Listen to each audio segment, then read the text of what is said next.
소개받은 김광동입니다.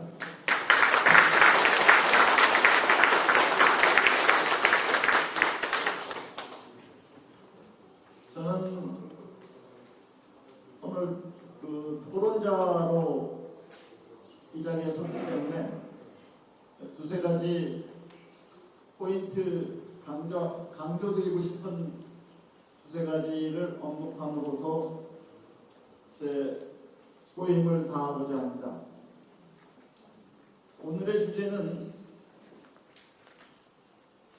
1971년 전개된 10월 유신의 성격과 의의를 우리가 역사적으로 어떻게 평가하고 자리매김할 수 있느냐 하는 문제와 관련되어 있습니다. 이것은 당시 우리 민족이 대한민국이 맞이한 국가 생존의 위기에 대한 대응이자 도전이고, 그 대응과 도전의 위대한 승리의 시작이었다고 할 수 있습니다.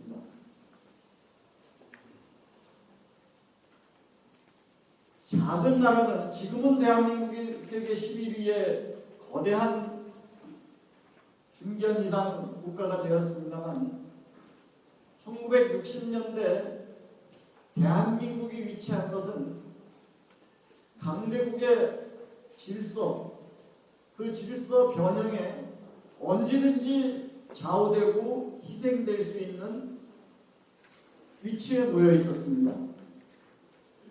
청일전쟁과 러일전쟁의 결말이 한국의 식민지를 가져왔고, 태평양전쟁에서의 일본에 대한 미국의 승리가 우리의 독립을 가져왔고, 공산 제국의 일제 남침에 대한 미국과 자유오방국의 대응이 우리가 공산주의로 가지 않는 결과를 가져왔습니다.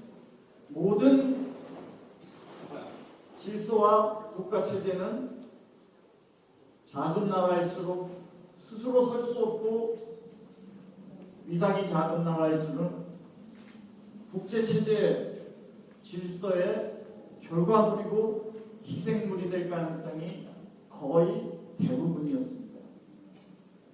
그런데 1968년, 67년 말부터 68년, 69년, 70년에 전개된 우리 앞에 목도하고 있는 현실은 대한민국 체제가, 이 국가가 더 이상 존속할 수 있느냐에 대한 위기와 위협이 엄습하는 상황이었습니다.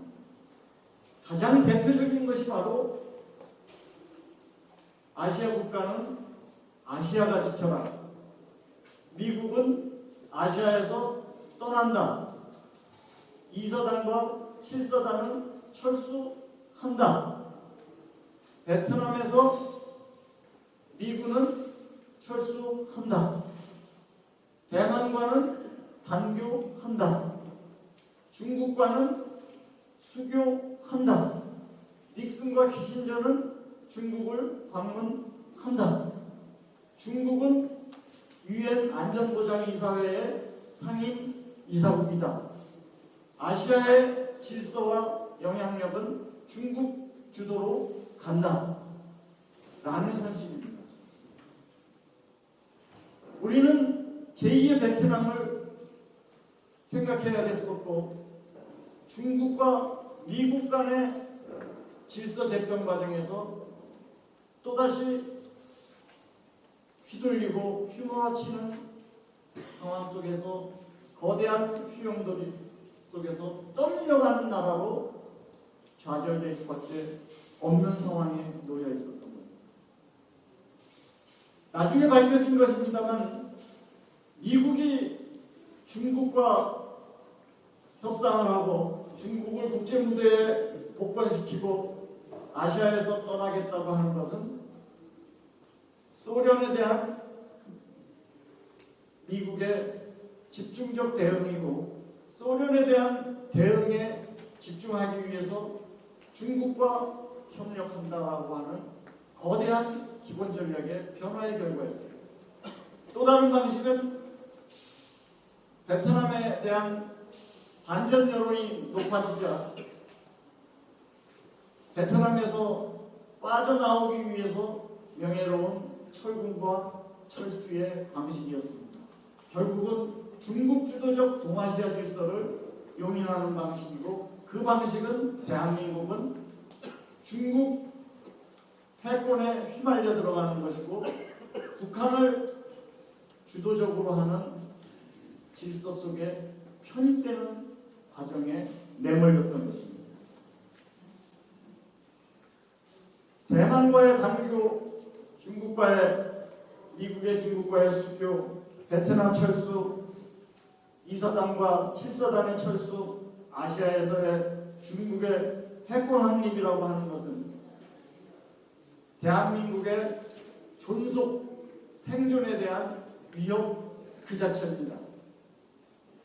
살아날 수 있느냐, 과연 이 나라에서 살아야 되냐, 다시 에치슨 선언처럼 전쟁으로 휘말려 들어가는 것이냐, 위기에 직면되어 있었습니다. 그것이 68년, 69년, 70년, 71년에 전개되던 상황입니다. 이에 대한 박정희 대통령의 인식은 다음과 같았습니다. 47페이지 밑에서 9번째 줄, 47페이지 밑에서 9번째 줄에 박 대통령은 다음과 같이 10월 유신에 대한 특별선언을 발표합니다.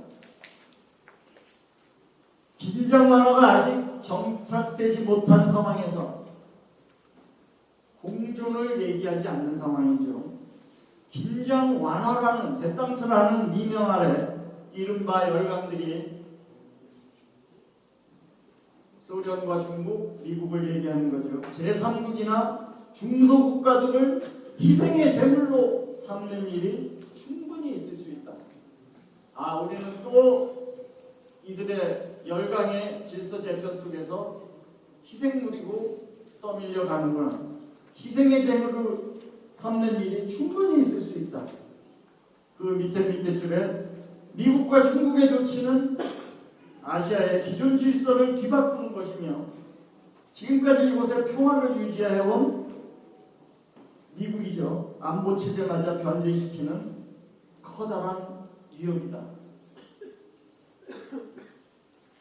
생존의 위기 앞에 섰기 때문에 우리는 결단해야 된다는 방법을 갖습니다. 중소국가로서 더 이상 희생물이 되지 않겠다라는 방향과 각오 같습니다. 이 나라는 무너지지 않는다라고 하는 확신을 국민들과 주변 국가들에게 주어야 했습니다. 우리는 북한과 공산주의를 압도할 수 있다라는 확신과 신념을 주고 그거에 대한 총력 체제를 만들어내지 않으면 버텨낼 수 없는 상황입니다.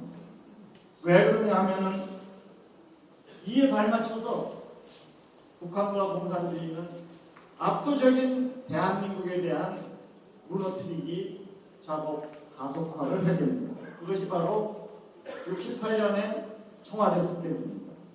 그것이 바로 68년에 미국 푸에플로 함의 80명에 대한 납치입니다. 그것이 바로 68년에 울진 삼척에서 120명이 3달간 난동을 부리게 하는 방법입니다. 그것이 바로 통일혁명당이 지금도 한명숙의 남편 박성준이나 문재인이 가장 존경한다는 신영복이나 그들이 통역당이 암약하고 준동하던 상황입니다. 그것이 67년, 68년, 69년, 70년에 전개되는 상황입니다.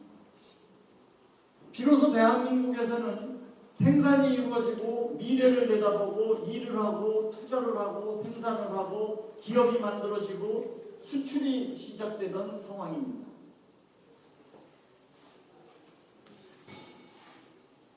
보시면 아시겠습니다만 43페이지 중간에 보시면 박 대통령은 65년을 일하고 전진하는 해로 삼았습니다.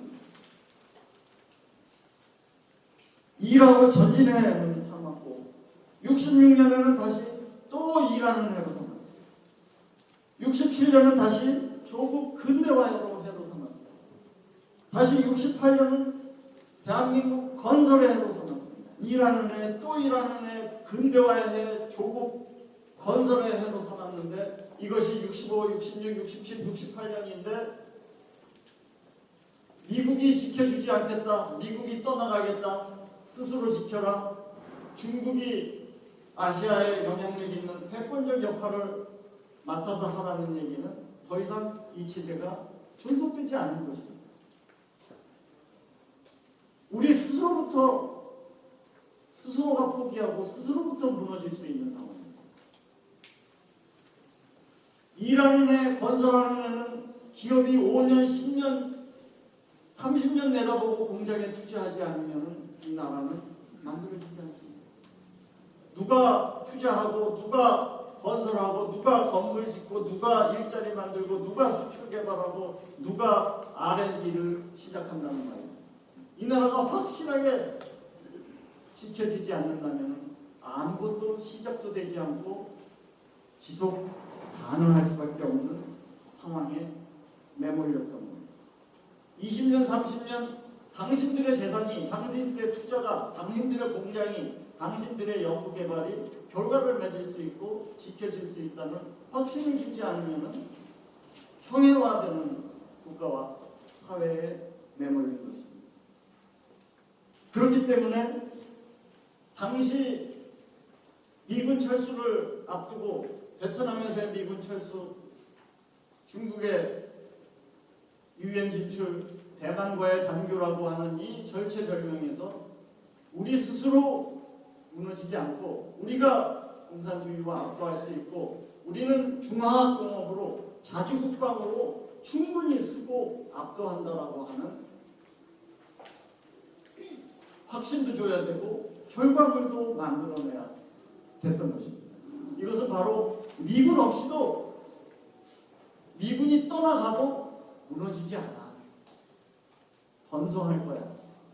싸워서 이길 수 있어. 압도한다라는 것을 보여줘야 됐습니다. 그것은 자주국방을 향한 세계 중견국을 향한 중화학공업이고 사회적으로 총력사회입니다.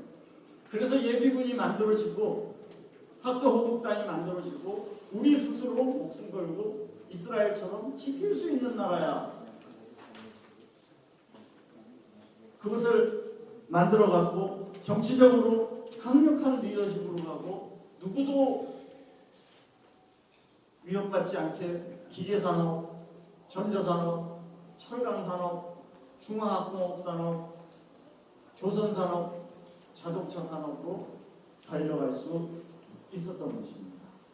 그 결과가 제가 45페이지에 말씀, 통계로 보인 68년, 69년 13, 14%의 경제성장이 결코 위축되거나 좌절되지 않고 연이어서 계속 10%, 10%, 14%로 달려나가고 수출 증가율이 3, 40%씩 매년 증가하고 중단됨이 없고 중화공업의 생산은 10%대에서 무려 48%대로 가는 세계사적인 민족사적인 비약이 완성될 수 있었던 것입니다. 이것이 바로 대한민국이 절체절명의 미군 없는 나라 생존의 위기에 당면해서 오히려 이것을 완벽하게 극복을 하고 오히려 비약과 성공하는 나라로 더 재도약하는 나라로 갈 수 있었던 것이고 그것이 바로 10월 유신이 갖는 우리 근현대사의 위대한 정환이자 성공의 기반이었다. 이렇게 말씀드리겠습니다. 이상입니다.